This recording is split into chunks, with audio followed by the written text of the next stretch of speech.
Eu iniciei a minha carreira política, eu quis fazer política sensibilizado com as injustiças do mundo, o egoísmo de setores da sociedade, com o corporativismo, que é a manifestação coletiva do egoísmo, da cobiça. Eu entrei na política para ajudar a transformar as coisas. Fui prefeito de Curitiba, fui governador de estado, fui senador da República, fui presidente da Eurolat, Parlamento Europeu Latino-Americano, e da seção brasileira do Parlasul e do Parlatino. Todo o meu empenho foi para que as coisas melhorassem no Brasil e no mundo. Agora, o que eu vejo hoje? Eu vejo que o Brasil perdeu os limites da decência e da solidariedade, e o único apelo forte nesse sentido é do Papa Francisco. Eu vi agora o assassinato dos médicos no Rio de Janeiro, do irmão da deputada do PSOL, Sônia Bonfim, genro do Glauber Rocha, e mais um outro que foi baleado. Foram 3 médicos e um terceiro baleado que está no hospital gravemente até agora. Isso veio na sucessão da morte da Marielle, do irmão do Freixo, e essa violência me deixa simplesmente estupefato. Aqui, no Paraná, é a mesma coisa. É falta de solidariedade, de empatia com as pessoas. Vocês vejam, quando você vê uma empresa pública que foi feita para atender a população, o desenvolvimento, as outras empresas industriais ou comerciais que funcionando dão empregos, possibilidade de crescimento tecnológico e atendem à necessidade das pessoas, ser privatizada, isso significa uma isenção absoluta em relação ao amor e à solidariedade. Porque na mão de um grupo pequeno de investidores, né, entre aspas, essa empresa que era pública para ajudar o conjunto da população passa a ser objeto da exploração através do monopólio público. É o caso aqui do Paraná, da venda da Copel, do pedágio. Eu vi esse pessoal todo na bolsa gritando, batendo palma, viva o Paraná! Diante da entrega de empresas públicas que vão prejudicar todos nós.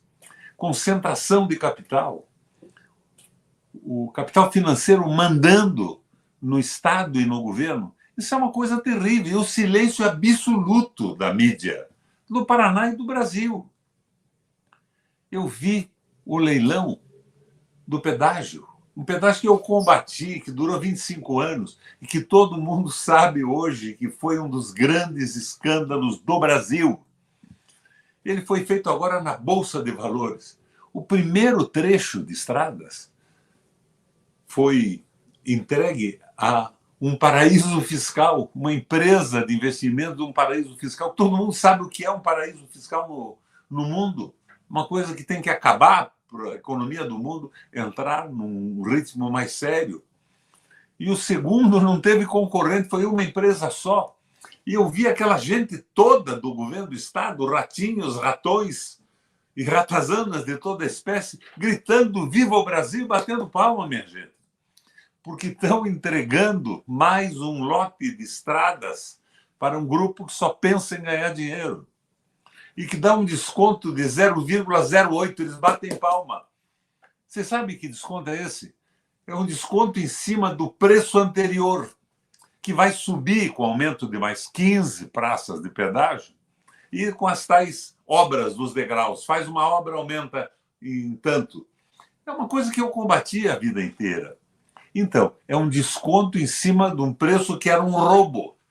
Não tem nenhum empreiteiro, concessionário na cadeia pelo que fizeram nesses 20 e tantos anos. E foi o pessoal desse governo, da continuidade do governo, que admitiu isso. A imoralidade já foi registrada pelo Tribunal de Contas da União, do Estado, pelo Ministério Público Estadual e Federal. Mesmo o Ministério Público, que quando eu me opunha aos aumentos nos meus 3 governos no Paraná, se manifestou a favor de aumentos. que, a meu ver, eram absolutamente indevidos, tanto o Ministério Público Estadual quanto o Ministério Público Federal. Mas é isso que vem acontecendo. Eu ligo a televisão, agora há pouco estava com a televisão ligada lá na sala da minha casa, estou aqui na garagem, onde eu tenho esse simulacro de estúdio, e vi as propagandas da Petrobras. Minha gente, ao longo de décadas a Petrobras foi sendo espolhada. Pouca gente sabe, mas o Estado brasileiro hoje possui 34% da Petrobras. Só 34% das ações. O resto foi privatizado ao longo dos governos, erros brutais. Talvez eles imaginassem que precisavam de dinheiro para investimento, mas isso não aconteceu. E nós estamos hoje com o petróleo mais caro do mundo. E falam, não, o produto interno do Brasil cresceu, o PIB cresceu. Minha gente, o PIB não tem nada a ver com a vida da gente. O PIB é a soma de todos os bens produzidos numa determinada economia. O PIB cresce quando uma pessoa está ganhando muito dinheiro. Por que cresceu o PIB do Brasil? Porque o agronegócio está exportando bem, mas não dá emprego, está mecanizado. É bom, é porreta, não vamos falar mal do agronegócio aqui. Mas cresceu porque nós começamos a exportar óleo cru, petróleo cru para fora do Brasil. A metade do que nós produzimos está sendo exportado. É como se voltássemos ao passado, a época da exportação do pau-brasil, da cana-de-açúcar, do café, porque isso não gera um emprego. Algumas pessoas ficam ricas. E, nesse caso, são empresas exportadoras que se instalaram porque a Petrobras subiu o preço lá em cima para eles poderem funcionar. Então, é um erro em cima de outro erro. Falta o quê? Amor e solidariedade. Eu não quero saber como é que vai ser punido o Moro e o pessoal da Lava Jato. Eles cometeram erros brutais e ideologicamente se filiaram a esta visão do capitalismo financeiro. Eles destruíram empresas de construção civil no Brasil, pondo centenas de milhares de empregados na rua. Havia corrupção? Sim, havia corrupção no Brasil e há. Nós temos que ser contra a corrupção. Observe, os meus governos, eu fui governador 3 vezes. Lembro quando eu denunciei a APOP, a Associação Paranaense de Empreiteiros de Obra Pública, e que houve, com o apoio de um juiz porreta, uma prisão de todos eles. Eu apanhei da mídia. O Requião é um bandido, ele prendeu o empreiteiro de 80 anos. E nós flagramos uma conversa deles tentando se articular para subir o preço das obras públicas de uma forma absurda. Superfaturamento em tudo. Não adiantou rigorosamente nada. Vocês lembram do meu primeiro governo? O presidente do Banestado, Heitor Wallace, foi a Foz do Iguaçu. Heitor Wallace de Melo e Silva, parente meu, mas um funcionário do Estado do Paraná de carreira. Ele foi para Foz do Iguaçu e me telefonou. Disse, Requião, eu estou vendo aqui que o dono da banca de cachorro-quente aqui da frente do Banestado está mandando para fora dezenas de milhões de reais.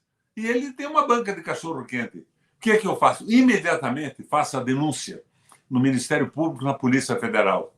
A denúncia foi feita, minha gente. O que aconteceu? Rigorosamente nada. O juiz, nesse caso, era o Moro. Em um determinado momento, era o Moro. Os depoimentos desapareceram dos cartórios.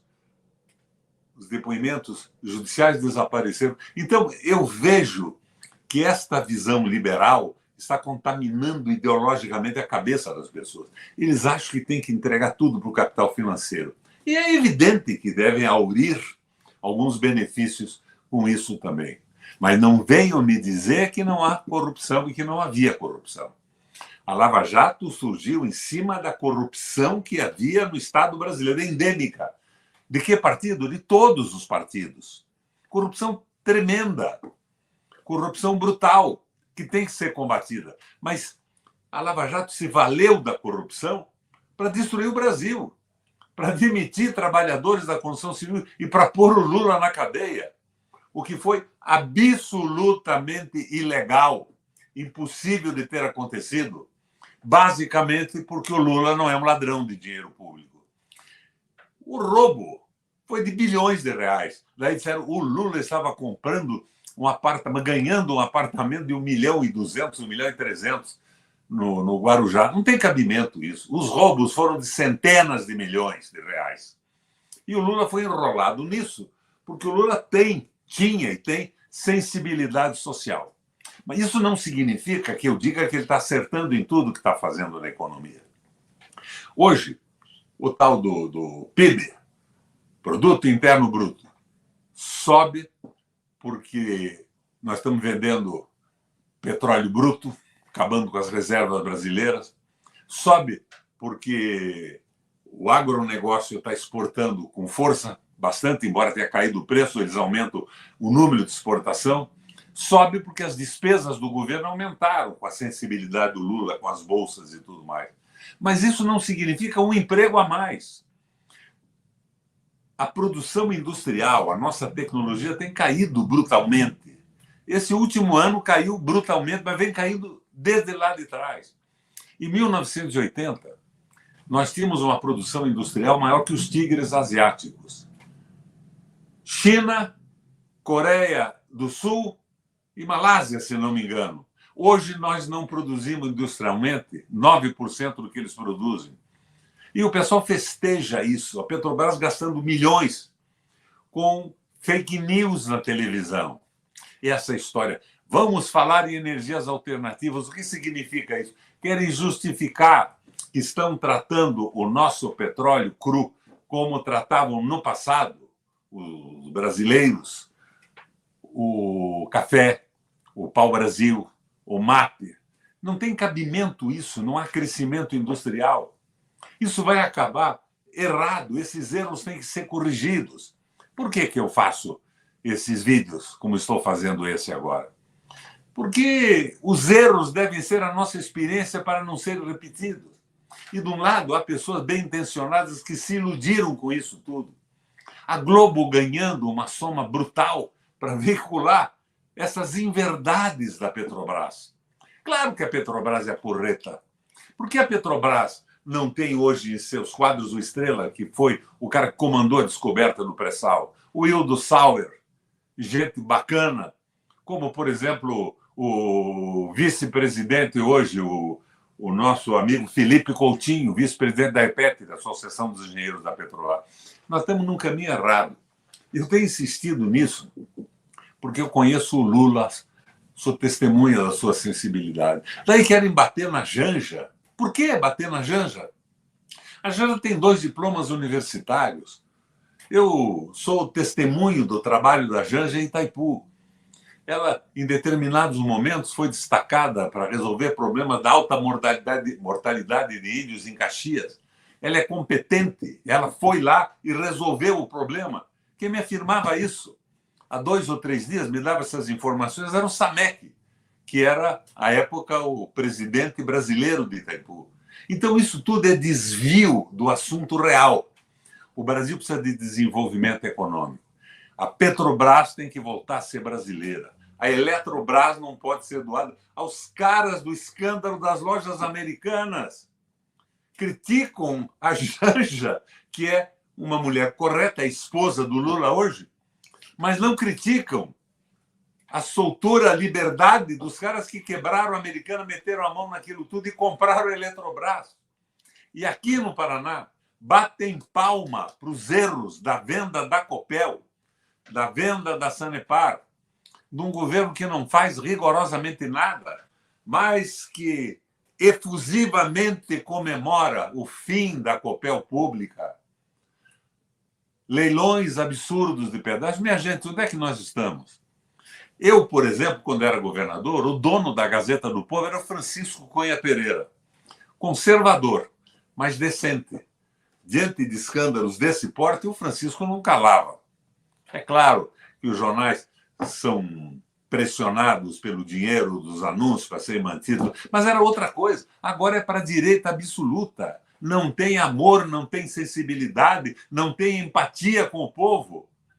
Minha gente, eu estava lá embaixo assistindo uns vídeos de televisão quando vi a propaganda da Petrobras.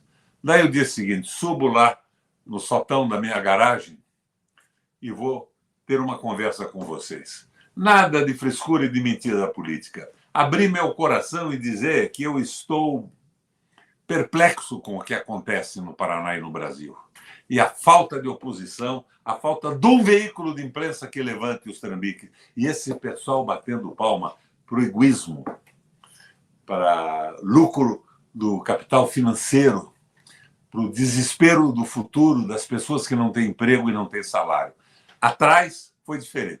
Eu criei no Paraná o maior salário mínimo regional do Brasil. Ah, mas você prejudicou as empresas? Não. Microempresa pagava 0 de imposto de ICMS para o Paraná. Pequena empresa eu baixei para 2,5%. Reduzi o ICMS naquela crise de 2007 e 2009 de 18% para 12%. E fiz um acordo com os mercados. Está reduzido, mas vocês têm que baixar o preço, senão eu reponho o mesmo índice anterior. Os supermercadistas colaboraram comigo e nós baixamos o preço. Por que não existe isso agora? Por que não há preocupação com as pessoas mais pobres, com o emprego? Por que tudo em favor do capital e da ganância? Não é possível que isso continue assim. É um desabafo, minha gente. Um abração do Requião para vocês.